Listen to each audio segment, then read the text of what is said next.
If it is possible to make a meaningful word with the third, fourth and 11th letters of the word controversial, write the first letter of the word. Write M if more than one word can be made, otherwise write X. ఇట్లాంటి క్వశ్చన్స్ని word formation questions అని అంటారు. ఈ questions చాలా easy.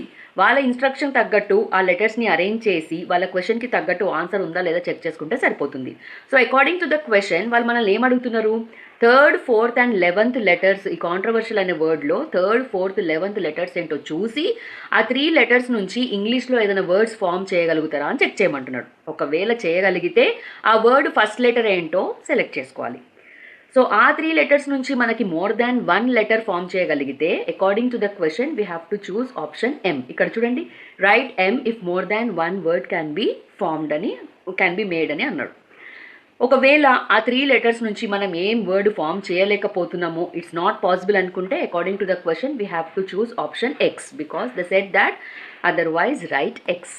So వాళ్ళు అడిగిన 3 letters ఏంటో చూద్దాం. First third, fourth and 11th letters of the word controversial are N, T and I. So N, T and Iలో మనకు వచ్చే ఇంగ్లీష్ వర్డ్ ఏంటి, TIN, టిన్. సో ఈ TIN, టిన్లో ఫస్ట్ లెటర్ ఏంటి, T.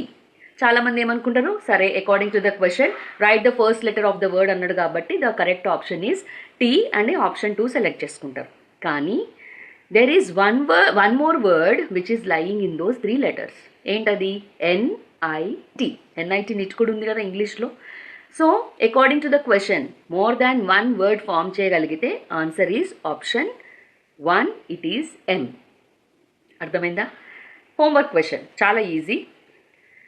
If it is possible to make a meaningful word with the 2nd, 5th and 7th letters of the word triangle, write the first letter of that meaningful word.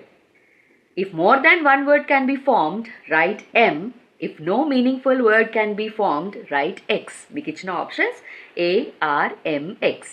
Answer ఏంటో comment సెక్షన్లో comment చేయండి.